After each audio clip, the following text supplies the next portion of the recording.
सामवेदीय तलवकार शाखा की केनोपनिषद के पदभाष्य की चर्चा हम लोग कर रहे हैं।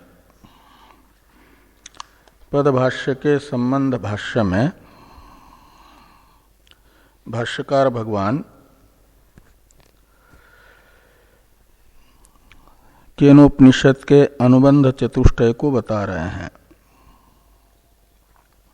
केनोपनिषद का विषय प्रथम वाक्य के द्वारा बताया गया। प्रत्येक अभिन्न ब्रह्म इस उपनिषद का विषय है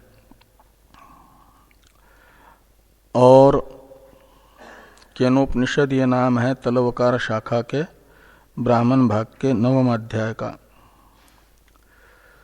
तो पूर्ववर्ती 8 अध्याय उपनिषद यानी ज्ञान कांड नहीं है, कर्म कांड है।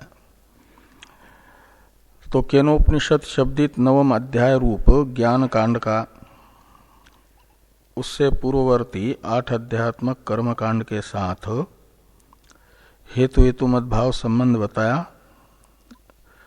भाष्यकार भगवान ने विषय बताने के बाद और संबंध बताते समय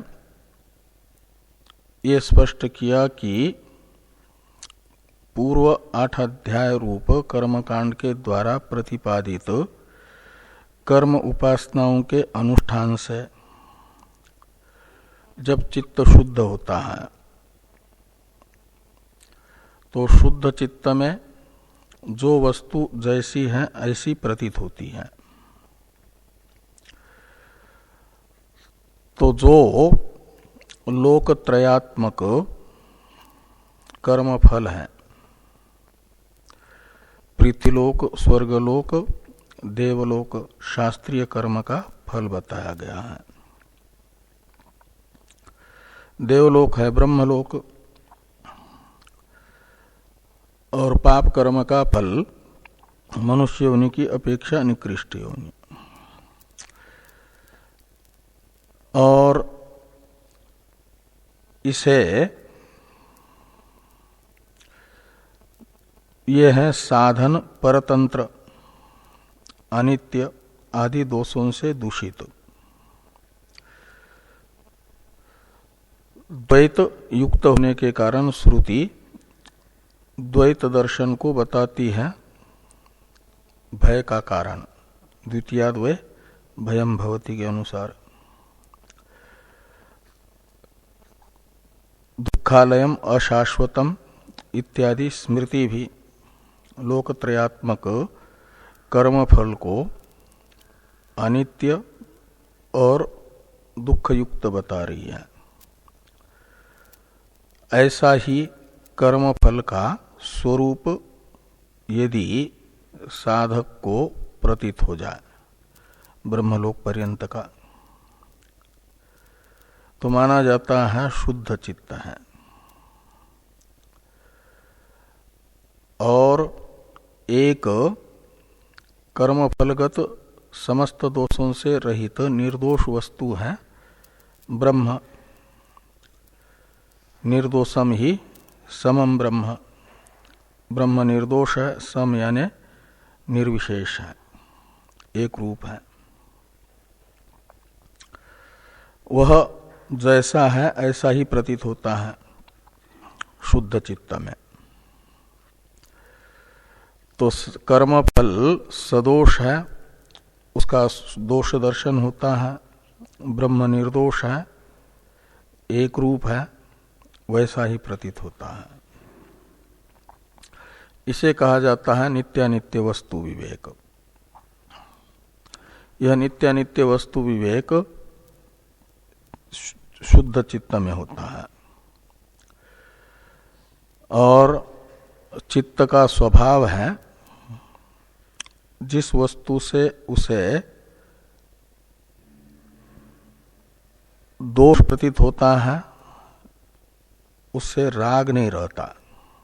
उस वस्तु से जिस वस्तु में दोष देखता है, तो ब्रह्मलोक पर्यंत का जो कर्मफल रूप संसार है उसमें दोष दर्शन हो रहा है, तो निश्चित है वह फिर उसमें राग नहीं करेगा, उससे विरक्त होगा। तो वैराग्य होगा, कर्मफल के प्रति वैराग्य है। तो जब फल नहीं चाहिए किसी साधन का, तो साधन की भी इच्छा नहीं रहती। इस प्रकार साध्य साधनात्मक जो संसार है उससे विरक्त होता है। कौन? नित्यानित्य वस्तु विवेक जिसके अंदर है। नित्यानित्य वस्तु विवेक किसमें आता है? जो शुद्ध चित्त है। शुद्ध चित्त किसका होता है? तो जिसने इस जन्म में तथा जन्मांतर में 8 अध्यात्मक कर्मकांड के द्वारा प्रतिपादित कर्म का, उपासना का ठीक ठीक अनुष्ठान किया है, उसका चित्त शुद्ध होता है और उसे कर्मफल के प्रति वैराग्य होता है। और नित्य वस्तु के रूप में प्रतीत होता है ब्रह्म ही, और नित्य है परम पुरुषार्थ मोक्ष, वो ब्रह्म का ही स्वरूप है। उसकी उपलब्धि प्राप्ति का साधन ज्ञानादेव तो कैवल्यम, ऋते ज्ञानान्न मुक्ति इत्यादि श्रुतियां बता रही हैं ज्ञान को, प्रत्येक अभिन्न ब्रह्म ज्ञान को। तो उसे प्रत्येक अभिन्न ब्रह्म ज्ञान प्राप्त करने की इच्छा होती है। कर्मफल अनित्य है तो उससे विरक्त हुआ और नित्य परम पुरुषार्थ मोक्ष को चाहता है। मुमुक्षा होने से मोक्ष के साधनभूत ब्रह्मात्म एकत्व बोध की उसे अभिलाषा होगी, उसी का नाम है ब्रह्म जिज्ञासा। तो जो कर्मफल के प्रति विरक्त है उसके चित्त में ब्रह्म जिज्ञासा होती है। इस प्रकार ये 8 अध्यायों के द्वारा प्रतिपादित अर्थानुष्ठान ब्रह्म जिज्ञासा का हेतु बनने से अर्थ द्वारा केनोपनिषद का अपने से पूर्ववर्ती कर्मकांड के साथ यानी 8 अध्यायों के साथ हेतु हेतुमत भाव संबंध बनेगा। इसे संबंध बताते हुए भाष्कर भगवान ने बताया। और ये जो ब्रह्म जिज्ञासा है,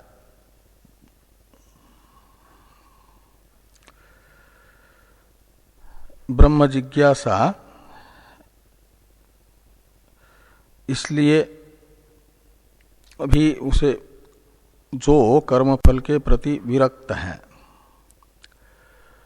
उसे ब्रह्म जिज्ञासा होती है, ये बता दिया गया।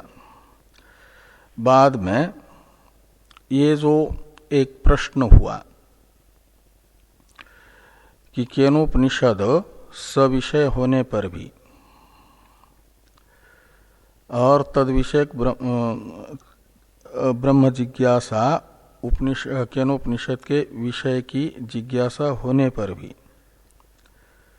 जिज्ञासा शांत करने के लिए केनोपनिषद का अध्ययन करके ब्रह्म ज्ञान प्राप्त कर भी लेते हैं, लेकिन वह ब्रह्म ज्ञान निष्फल होने से, निष्प्रयोजन होने से उसे उत्पन्न करने वाले केनोपनिषद के अध्ययन में किसी की प्रवृत्ति नहीं हो पाएगी। इसलिए केनोपनिषद अव्याख्या है। ये जो प्रकारांतर से प्रश्न हुआ इसका समाधान करते हुए भाष्कर भगवान ने कहा कि केनोपनिषद के अध्ययन से प्राप्त जो अहम ब्रह्मास्मि इत्याकारक बोध है, यह संसार के हेतुभूत समूल अध्यास का निवर्तक है। इसलिए अनर्थ की निवृत्ति यह ब्रह्म ज्ञान का फल होने से, उपनिषदजन्य ब्रह्म ज्ञान का फल होने से निष्फल नहीं कहा जाता ब्रह्म ज्ञान को।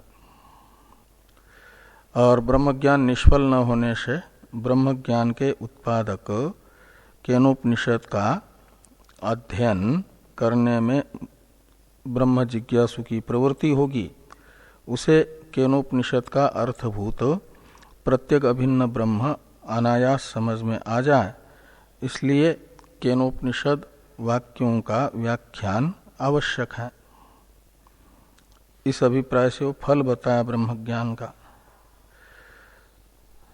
और ब्रह्म ज्ञान का यही समूल अध्यास की निवृत्ति फल है, इसे बताने वाली श्रुतियां भी बताई। तत्र को मोह कशोक एकत्वम अनुपश्यत इत्यादि श्रुतियों से ये बात निश्चित होती है। और बीच में समुच्चयवादी की शंका का उत्थापन करके निराकरण भी किया। वही निराकरण चल रहा है कि कर्म समुच्चित ज्ञान से संसार के हेतुभूत अध्यास का निराकरण होगा, प्रहाण होगा, ऐसा यदि कहते हैं तो ये कहा गया कि ब्रह्म ज्ञान के साथ कर्म का समुच्चय नहीं किया जा सकता, ब्रह्म ज्ञान और कर्म का आपस में विरोध होने से। और इसे ये कहा गया कि दोनों कर्म का प्रकरण और ज्ञान का प्रकरण अलग अलग है।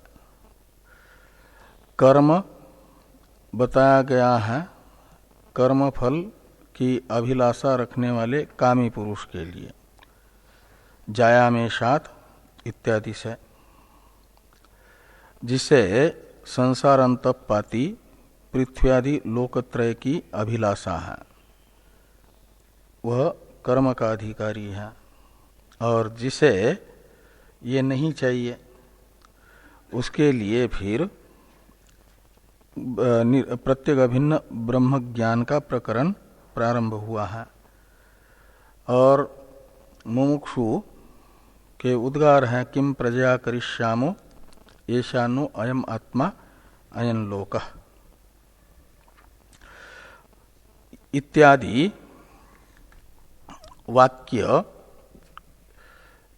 हेतु बताते हैं। किसमें? तो सन्यास का विधान करने में, कर्म का ब्रह्म ज्ञान के साथ विरोध होने से। ब्रह्म ज्ञान के अंतरंग साधन के अनुष्ठान के लिए शास्त्र ने सहेतुक पारिव्राज्य का विधान बृहदारण्यक उपनिषद में किया है। इसे बताते हुए भाष्कर भगवान ने पारिव्राज्य के विधान में हेतु बताने वाला वाक्य बताया कि किम प्रजा करिष्यामो येषानो अयम आत्मा अयन लोकः। यह बृहदारण्यक वाक्य पारिव्राज्य विधान में हेतु बताता है। इस हेतु वाक्य का अर्थ भाष्य में भाष्यकार भगवान बता रहे हैं तत्र अयम हेत्वर्थ इत्यादि से। तो जो पारिव्राज्य विधान में हेतु बताने वाला वाक्य है उसका यह अर्थ है। इस वाक्य में जो किम प्रजया करिष्यामो येषानो अयम आत्मायन लोक में जो प्रजया ये तृतीयांत शब्द है, इसमें जो प्रकृति है प्रजा शब्द, यह उपलक्षण है कर्म और उपासना का। इसलिए प्रजया का ही अर्थ निकलेगा कर्म, प्रजा, कर्म और उपासना। ये जो तीन साधन है अनुष्ठेय, इनसे हम ये कैसे हैं तो संसार अंतपाती लोकत्रय के प्रापक है, लोकत्रय प्राप्ति के कारण है,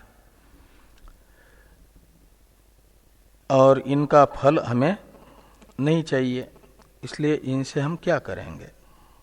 किम प्रजया करिष्यामो, तो इनका जो फल है लोकत्रय वो हमें अभिष्ट नहीं है। तो आपको क्या अभिष्ट है, तो बताया गया येषानो अयम आत्मा अयन लोक। इसमें न नस, ये षष्ठी के बहुवचन में नस आदेश हुआ है, इसलिए अस्माकम ये अर्थ निकलेगा उसका।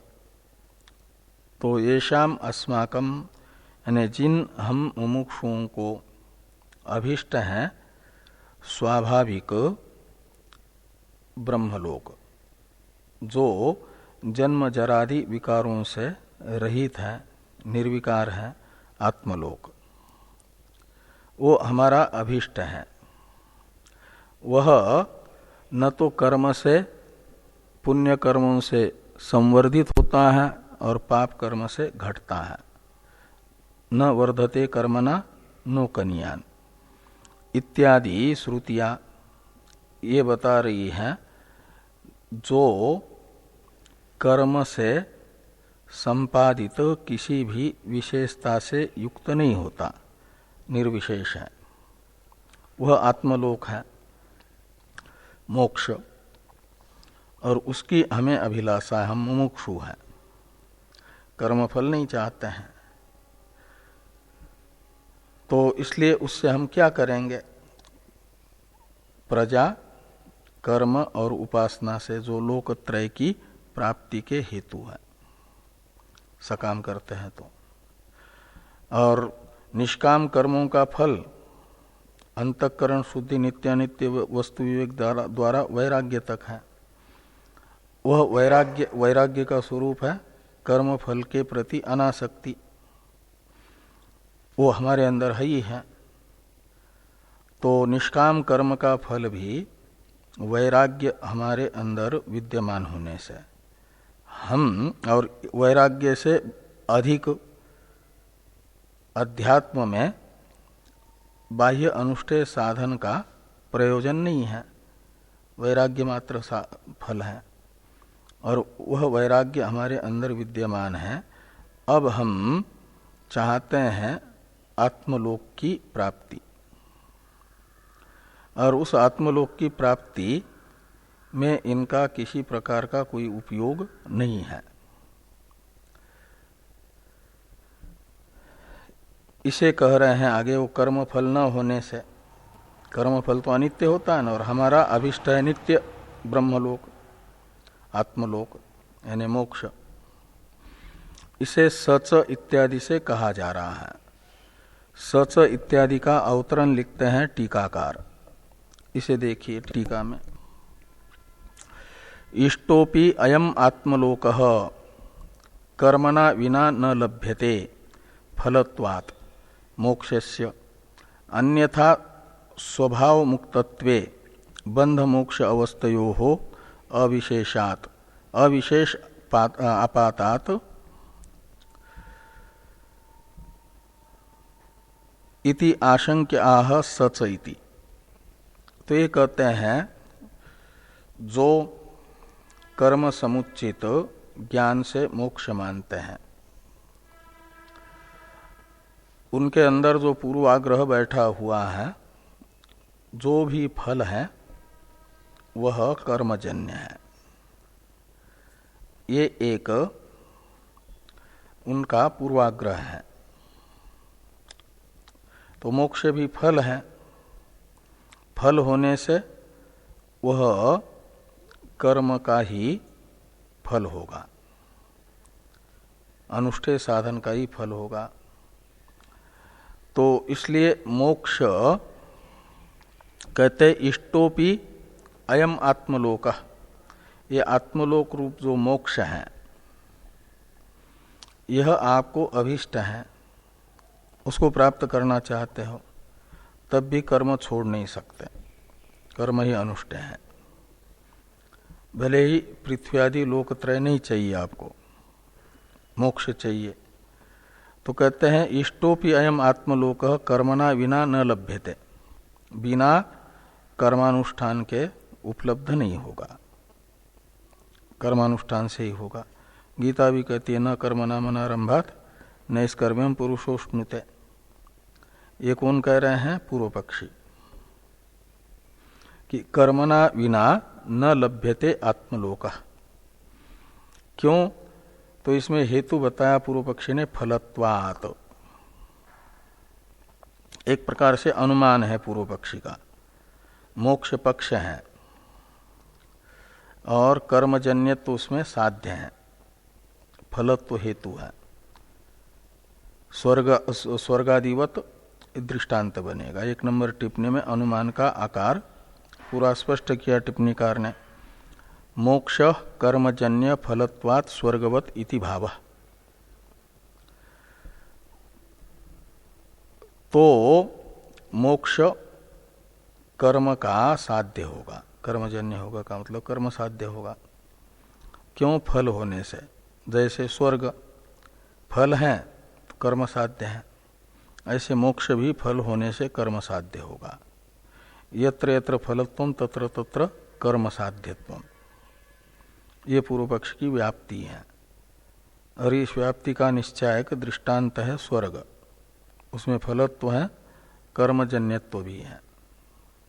ऐसे मोक्ष में कर्मजन्यत्व का व्याप्य फलत्व रहता है, तो फिर व्यापक कर्मजन्यत्व भी मोक्ष में मानना चाहिए, ये पूर्व पक्षी का अभिप्राय है। और पूर्व पक्षी को यदि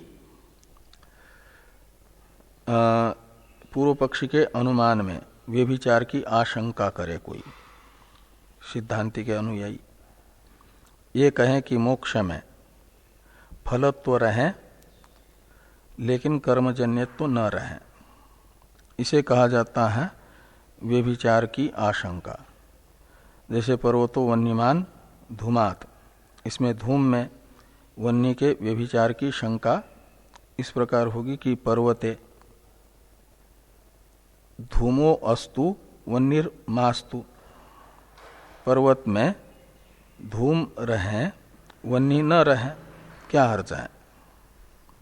ये व्यभिचार शंका हुई। इस व्यभिचार शंका की निवृत्ति के लिए अनुकूल तर्क देना पड़ता है। तो वहाँ अनुकूल तर्क दिया जाता है, धूमो यदि वन्य व्यभिचारी स्यात् तर्हि वन्यजन्यो न स्यात्, यह अनुकूल तर्क होता है। व्यभिचार शंक वहाँ का है? और यहाँ व्यभिचार की शंका पहले बताएंगे, फिर अनुकूल तर्क बताएंगे। तर्क कहते हैं एकतर पक्षपातिनी युक्तिर विनिगमना, वही विनिगमना यहाँ पर बता रहे हैं।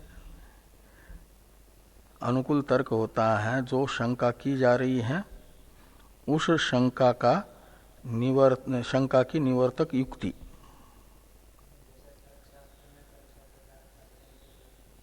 वो नहीं, वो तर्क नहीं,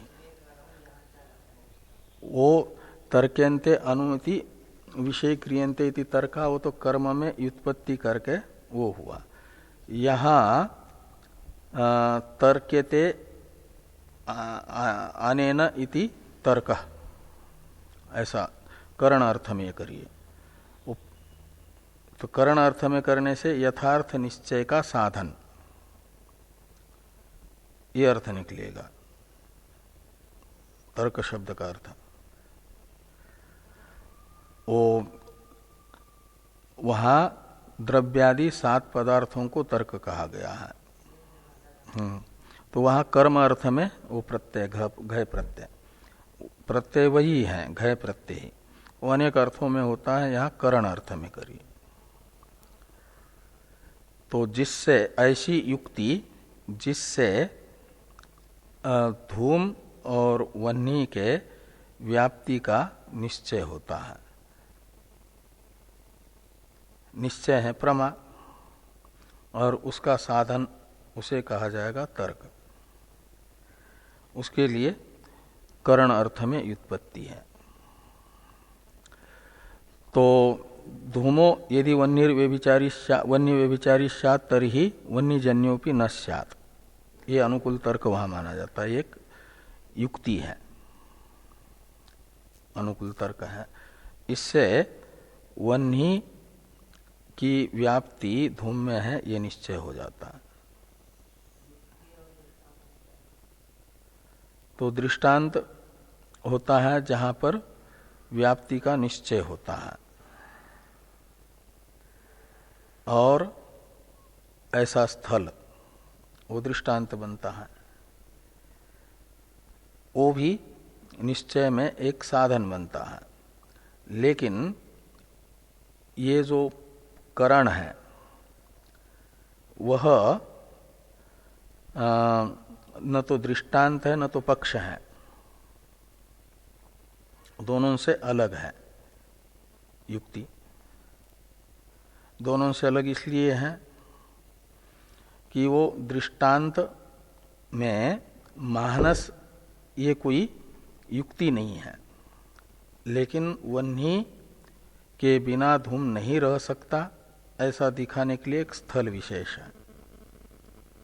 उसे सपक्ष कहा जाता है, जहां निश्चित साध्य रहता है वो सपक्ष। जहां साध्य का अभाव है वो विपक्ष। साध्य का सपक्ष और विपक्ष बनते हैं दृष्टांत। जो अन्वय दृष्टांत होता है वो सपक्ष बनता है, विपक्ष बनता है व्यतिरेक दृष्टांत। और युक्ति इन दोनों स्थलों पर निश्चय कराती है व्याप्ति का, साध्य साधन भाव का, ये व्याप्य व्यापक भाव का निश्चय कराती है। वो प्रमाण रूप है।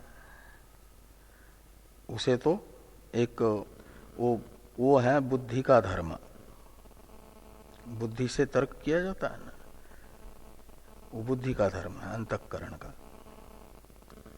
और ये दृष्टांत तो बाह्य पदार्थ होता है, 7 पदार्थों में से कोई न कोई। वहां मानस है और कहीं दूसरा दूसरा बनेगा। और युक्ति होती है वो बुद्धि से, कुछ शास्त्रानुकूल युक्ति होती है, बुद्धि की कल्पना। कुछ होती है शास्त्र विरुद्ध कल्पना। शास्त्र विरुद्ध कल्पना को कुतर्क कहा जाता है, शास्त्र अनुकूल तर्क को कहा जाता है प्रमाण। ऐसे वो तर्क तो है एक प्रकार से कल्पना, जो एक निश्चित अर्थ है, एक प्रमेय है, उस प्रमेय का निश्चायक बुद्धि प्रभो कल्पना, वृत्ति विशेष, वो तर्क है, वो मनोधर्म है। उससे और वो ठीक है, निश्चय कराता है, ठीक ठीक ही निश्चय उससे हो रहा है। इसको समझाने के लिए फिर कहीं ना कहीं दृष्टांत आदि की जरूरत होती है। उस कल्पना के विषय बाह्य पदार्थ होते हैं, उनमें व्याप्य व्यापक भाव आदि दिखाना होता है। लेकिन तर्क है वो बुद्धि की वृत्ति।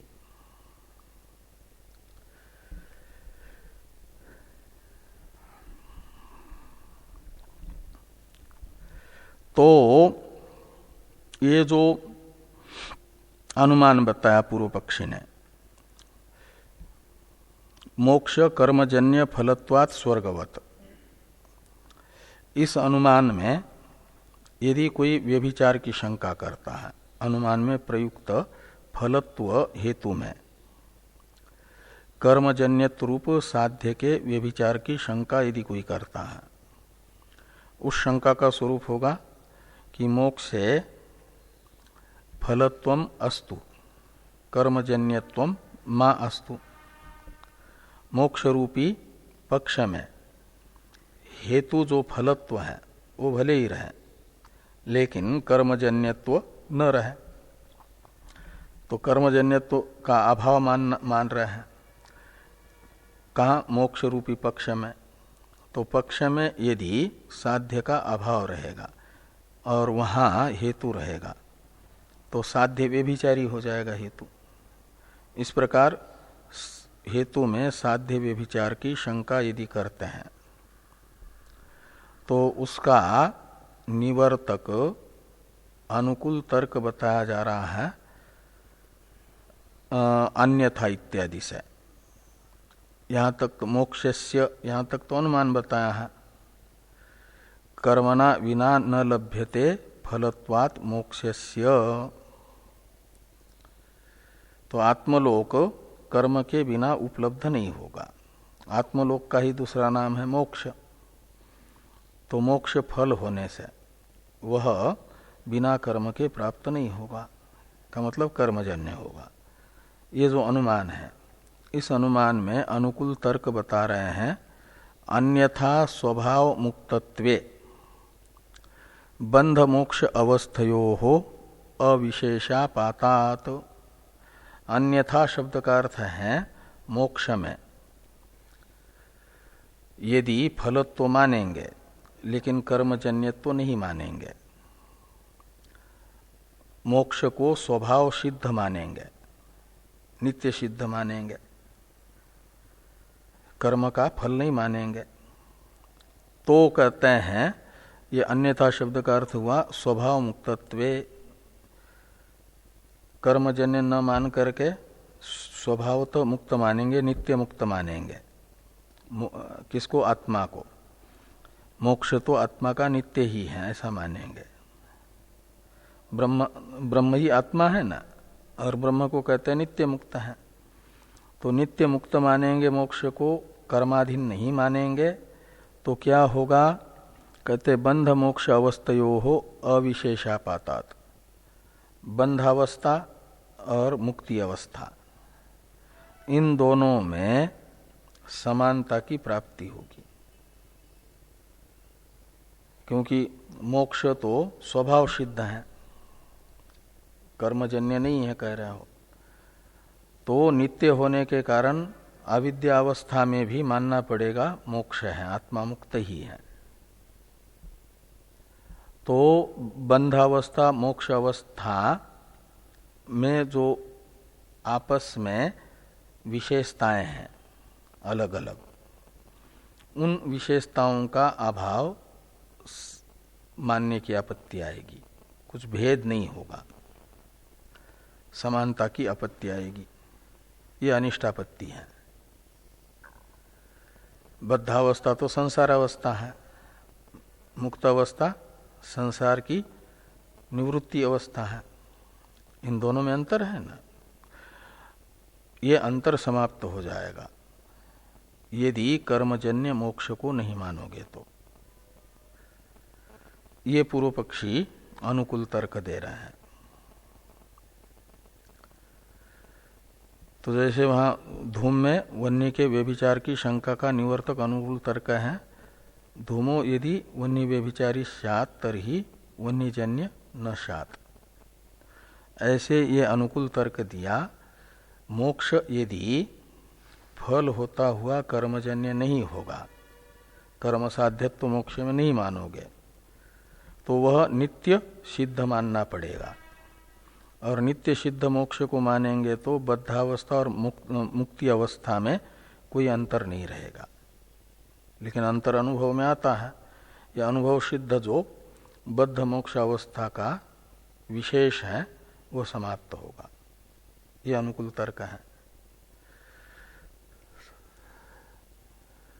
और इस प्रकार ये पूर्व पक्षी ने अपने अनुमान में व्यभिचार की शंका का निवर्तक अनुकूल तर्क भी बताया।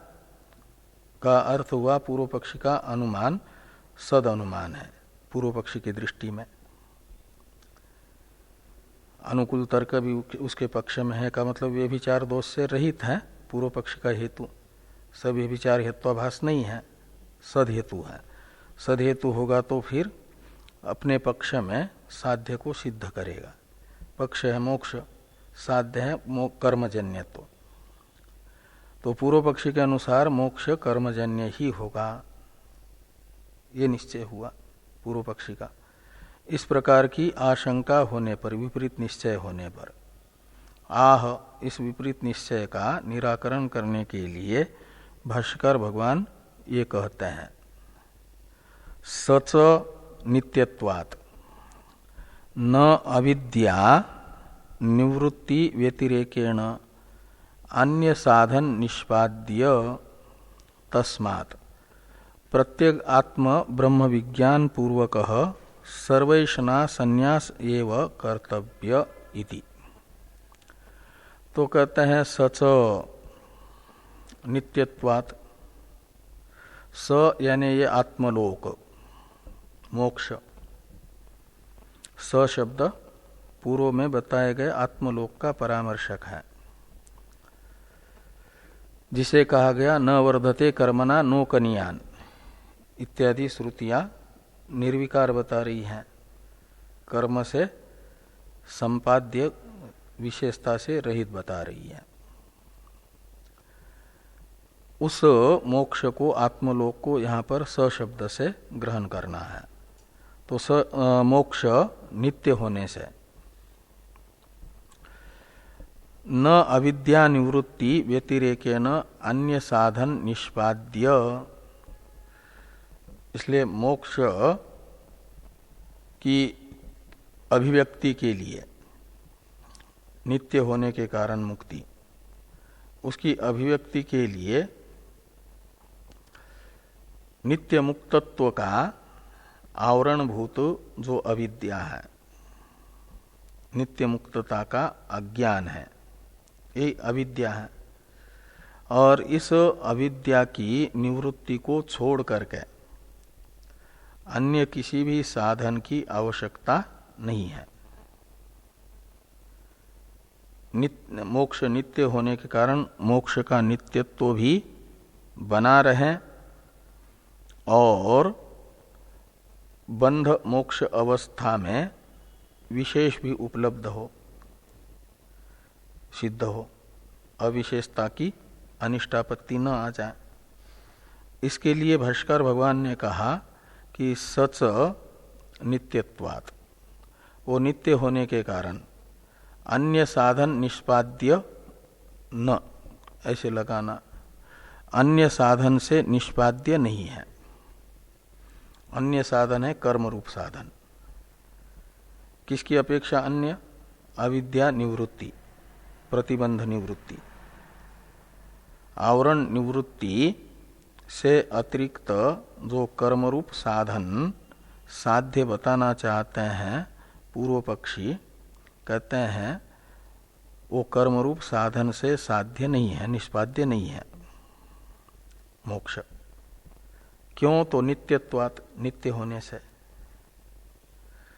एक प्रकार से यहां पर यह अनुमान बताया जा रहा है सिद्धांति के द्वारा, मोक्ष अन्य साधन निष्पाद्य न, इसमें अन्य साधन से लेना है कर्म को, तो कर्म निष्पाद्य न मोक्ष। तो जो पूर्व पक्ष की प्रतिज्ञा है उससे विपरीत प्रतिज्ञा है ये सिद्धांति की। पूर्व पक्षी की तो प्रतिज्ञा थी मोक्ष कर्म साध्य, कर्मजन्य कह रहे थे ना, सिद्धांति कह रहे हैं मोक्षो न कर्मजन्य, मोक्ष कर्मजन्य नहीं है, अन्य साधन निष्पाद्य नहीं है का अर्थ है कर्मजन्य नहीं है।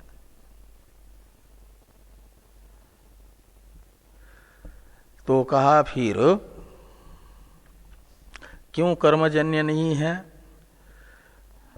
तो कहा नित्य होने से। जो कर्मजन्य होगा वो अनित्य होता है, यत् कृतकम तद अनित्यम, ये व्याप्ति है। तो जो कर्म साध्य है वह अनित्य होता है, मोक्ष तो नित्य है। नित्य होने के कारण वह कर्म साध्य नहीं होगा। कर्म साध्य जो होता है उत्पाद्य, विकार्य, आप्य और संस्कार्य होता है। तो मोक्ष तो उत्पाद्य नहीं, विकार्य नहीं, आप्य नहीं, संस्कार्य नहीं, इसलिए वह कर्मजन्य नहीं है। कर्मफल नहीं माना जाएगा उसे। तो फिर बद्धावस्था और मोक्ष अवस्था का जो अविशेष मानने की आपत्ति बताई गई थी उसकी निवृत्ति कैसे होगी? तो कहते इस प्रकार की वो नित्य सिद्ध जो मोक्ष है उसकी अभिव्यक्ति होती है अविद्या रूप आवरण के निवृत्त होने पर, प्रतिबंध के निवृत्त होने पर। और ये अविद्या निवृत्ति को छोड़ करके, अज्ञान निवृत्ति को छोड़ करके, इसलिए अन्य किसी साधन की जरूरत नहीं है। और वो अज्ञान की निवृत्ति कर्म से नहीं होती, ज्ञान से होती है। जैसे अंधकार की निवृत्ति प्रकाश मात्र से होती है, ऐसे अहम ब्रह्मास्मि इत्याकारक साक्षात्कार से ही नित्य सिद्ध मोक्ष के आवरणभूत अविद्या की निवृत्ति होती है, ज्ञान मात्र से ही। इसलिए कर्म से वो अविद्या की निवृत्ति नहीं हो रही है। अविद्या निवृत्त करने के लिए भी कर्म की जरूरत नहीं। और अविद्या निवृत्त हो गई तो माना जाता है मोक्ष स्वयं सिद्ध, जो मोक्ष है वो सिद्ध ही है। और ये जब तक आवरण रहेगा, मोक्ष के अभिव्यक्ति में प्रतिबंधक रहेगा, तब तक बद्ध अवस्था मानी जाती है और वो अविद्या से कल्पित है। और अविद्या से कल्पित बद्ध अवस्था जो पारमार्थिक नित्य मुक्तता है उसका कुछ बिगाड़ेगी नहीं। उस अनिर्वचनीय बंध की निवृत्ति को भी कल बताया था ना, अनिर्वचनीय है ब्रह्मसूत्र में। तो अलग अलग सत्ताक है, इसलिए इन दोनों में अंतर है। इसलिए आपस में वो नित्य मुक्तता का विरोधी अनिर्वचनीय आविद्यक प्रतिबंध नहीं बनेगा। वो नित्य मुक्तता का कोई विरोध नहीं करेगा। तो जैसे रस्सी में सर्पत्व भी है विवेक भ्रांत पुरुष के दृष्टि में, और विवेकी के दृष्टि में रज्जुत्व भी है एक ही क्षण में, ऐसे है।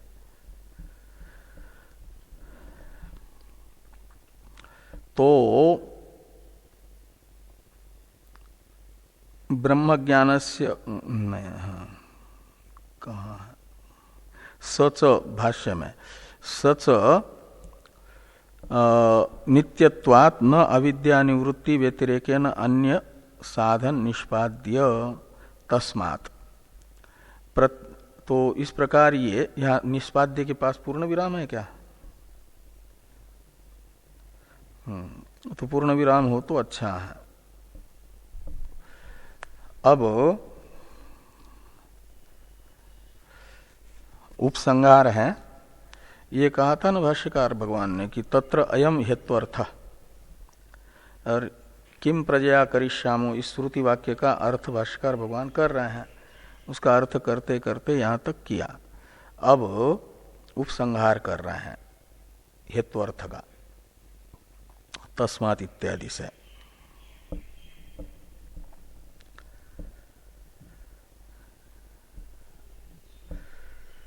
तो तस्मात् प्रत्येक आत्म ब्रह्म विज्ञान पूर्वक सर्वैष्णा संन्यास एव कर्तव्य, ये हेतु का अर्थ कर्तव्य इति, यानी इति अयम हेत्वर्थ। इस इति का अन्वय अयम हेत्वर्थ के साथ करना। तो हेतु को बताने वाला जो श्रुति वाक्य था किम प्रजया करिष्यामो इत्यादि, उसका यह अर्थ निकलेगा। तो तस्मात् यानी जिस कारण से ये मोक्ष कर्मजन्य नहीं है, केवल अविद्या निवृत्ति मात्र अपेक्षित है। मोक्ष की अविद्या निवृत्ति ही मोक्ष की अभिव्यक्ति है। ये भी कल ब्रह्मसूत्र में आया था। तो जब तक अविद्या रहेगी तब तक नित्य मुक्त मोक्ष जो है अनभिव्यक्त है, और अविद्या निवृत्त होते ही, अविद्या की निवृत्ति ही नित्य मुक्तता की कहो या मोक्ष की कहो अभिव्यक्ति है। तो अविद्या निवृत्ति को छोड़ करके अन्य कर्म साधन से साध्य मोक्ष न होने से ये तस्मात् का अर्थ निकलेगा। प्रत्येक आत्म ब्रह्म विज्ञान पूर्वक सर्वेषणा संन्यास एव कर्तव्य। इसलिए जिज्ञासु को चाहिए, आत्म जिज्ञासु को, कि प्रत्येक आत्मविज्ञान पूर्वक, प्रत्येक आत्मविज्ञान शब्द से लेना या परोक्ष ज्ञान, प्रत्येक अभिन्न ब्रह्म के परोक्ष ज्ञान पूर्वक सर्वेषणा संन्यास, इसमें ये सर्व शब्द एषणा का परामर्श विशेषण है।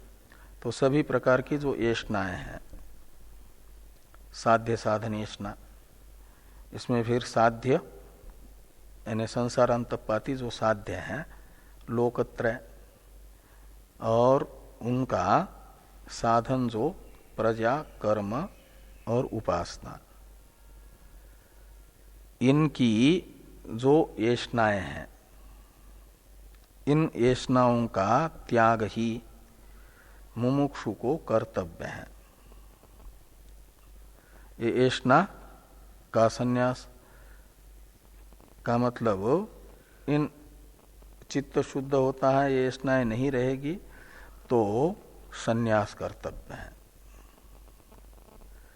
शुद्ध चित्त में तो वैराग्य है ना, तो वैराग्यवान का कर्तव्य यद अहरेव विरजेत तद अहरेव प्रव्रजेत के अनुसार एषणाओं के विषय साध्य साधन का विधि पूर्वक परित्याग, ये विविधिशा संन्यास कर्तव्य बताया जा रहा है।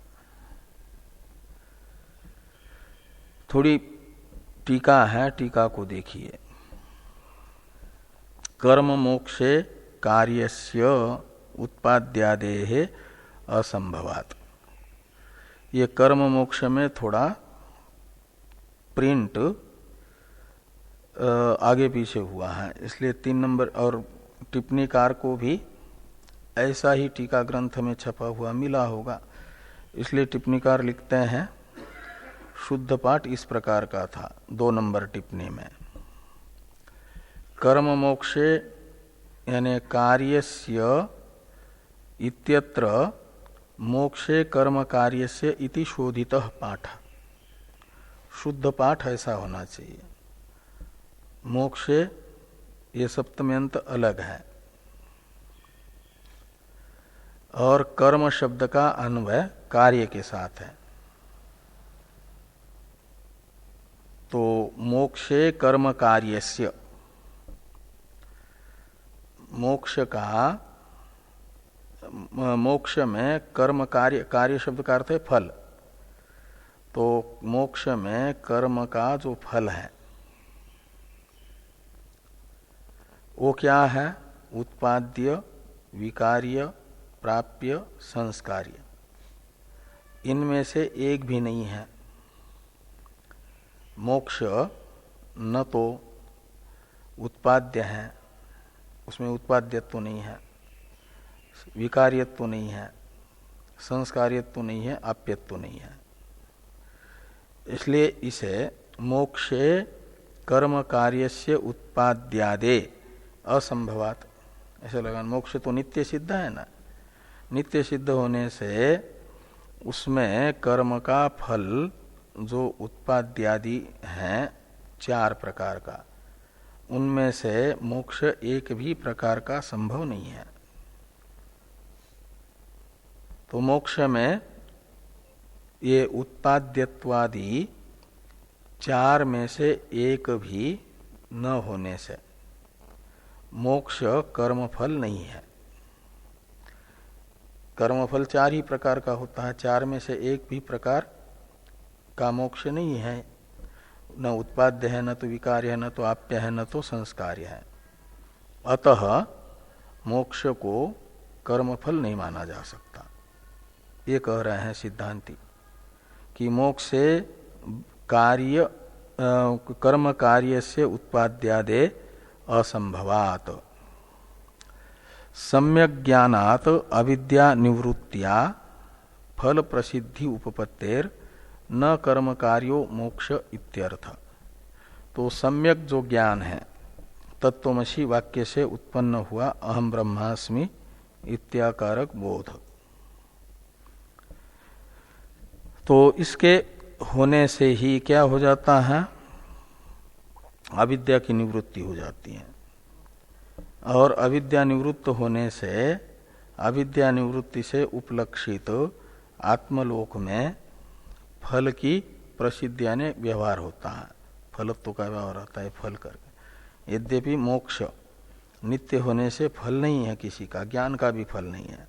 ज्ञान का फल तो है अविद्या निवृत्ति, और अविद्या निवृत्ति रूप ज्ञान का फल संपन्न होने पर स्वतः सिद्ध मोक्ष अभिव्यक्त होता है।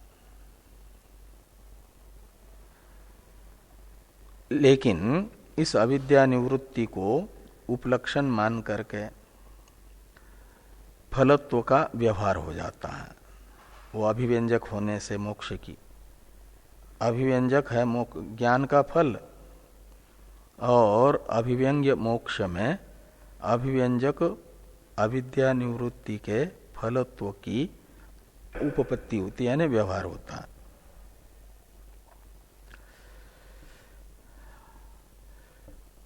इति न कर्म कार्यो मोक्ष इत्यर्थ, इसलिए कर्म का फल मोक्ष नहीं है।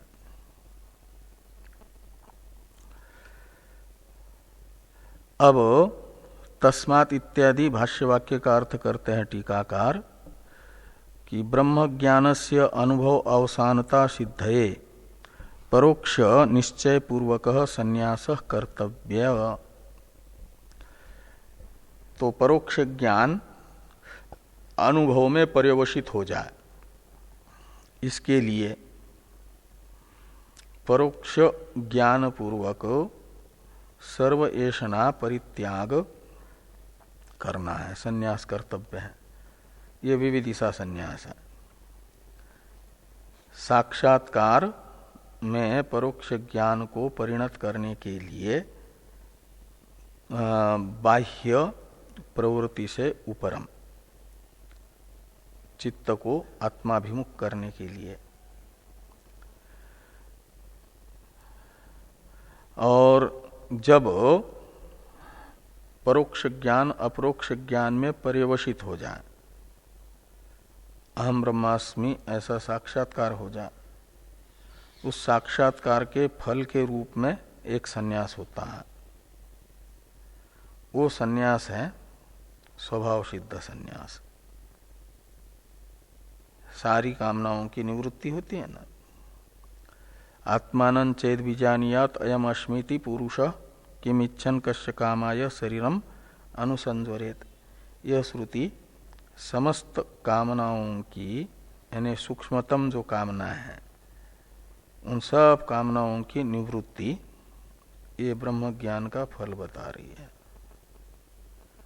फिर जिसको निष्क्रिय निर्विशेष अद्वितीय ब्रह्म मैं हूं ऐसी अनुभूति हाथ में रखे हुए आंवले के तरह, आंवले के अनुभूति के तरह हो रही है, संशय विपर्य रहित, वह कर्ता नहीं बन सकता, उससे फिर कर्म नहीं हो सकता, क्योंकि वो तो अक्रिय ब्रह्म रूप है। उस दृष्टि से और उसकी उपाधि के कर्म का आरोप उस आत्मा में नहीं किया जा सकता। उपाधि में जिसका तादात्म्य अभिमान है वह तो उपाधि के कर्मों को अपने कर्म मान सकता है, लेकिन जिसका उपाधि में यानी कार्यक्रम संघात में अहम अभिमान नहीं है, उसके कार्यक्रम संघात के द्वारा किए हुए कर्म भी उसके किए हुए नहीं माने जाएंगे। जैसे जिन कार्यक्रम संघातों में हमारा आत्माभिमान नहीं है उन कार्यक्रम संघातों के द्वारा होने वाले कर्मों को हम मैंने किए ऐसा अभिमान नहीं करते, क्योंकि जिन कार्यक्रम संघातों से वो कर्म हो रहे हैं उनमें हमारी अहंता नहीं है, तादात्म्य अभिमान नहीं है। ऐसे ज्ञानी का अहम ब्रह्मास्मि ऐसा बोध होने पर जब अविद्या निवृत्त होती है तो अपने कार्यक्रम संघात में से भी तादात्म्य अभिमान निवृत्त होता है ना। तो तादात्म्य अभिमान न होने से ज्ञानी की ज्ञानोत्तर काल में जो शरीर आदि की प्रवृत्ति है वह ज्ञानी की प्रवृत्ति नहीं मानी जाती। नैव किंचित करोमीति युक्तो मन्येत तत्त्वविद, ऐसा हो जाता है।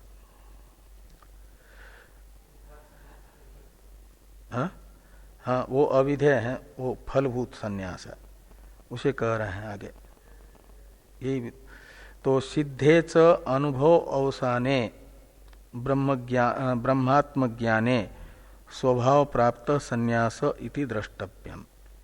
तो जब ब्रह्मात्म ज्ञान अनुभव अवसान हो जाता है, मतलब अनुभव में पर्यवसित होता है, अनुभव पर्यवसायी हो जाता है, साक्षात्कार में परिणत होता है, तो स्वभाव प्राप्त संन्यास, वो स्वभावतः प्राप्त है संन्यास। फिर का मतलब उससे कर्म, उसकी उपाधि में तादात्म्य अभिमान न होने से उपाधि के कर्मों का उस पर आरोप नहीं किया जा सकता। वो स्वयं भी अपनी अनुभूति से मैं कर रहा हूं ऐसा अनुभव नहीं करता। इसे 8 नंबर टिप्पणी में टिप्पणीकार कहते हैं वो स्वभाव प्राप्त संन्यास का अर्थ है अविधेय संन्यास है। विविदिशा संन्यास तो है विधेय संन्यास, ये अविधेय संन्यास है, फलभूत संन्यास है। ये प्रयत्न साध्य नहीं है, ये ज्ञान का फल है। और विविदिशा संन्यास वो प्रयत्न से करना पड़ता है, इसलिए वो विधेय है। जो प्रयत्न साध्य होता है उसे विधेय कहते हैं। ये अविधेय संन्यास है, इसी को विद्वत संन्यास कहते हैं, ज्ञान का फलभूत संन्यास। उसे विद्वत संन्यास कह रहे हैं टिप्पणीकार। अविधेयो विद्वत संन्यास इति यावत्। इतश्च न, आगे अवतरण है जो भाष्य में आ रहा है, कर्म सहभावित्व विरोधाच्य प्रत्येक आत्म ब्रह्म विज्ञानस्य इत्यादि भाष्य वाक्य। इसका अवतरण लिखते हैं टीकाकार इतश्च इत्यादि से। इस पर चर्चा हम लोग कल करेंगे।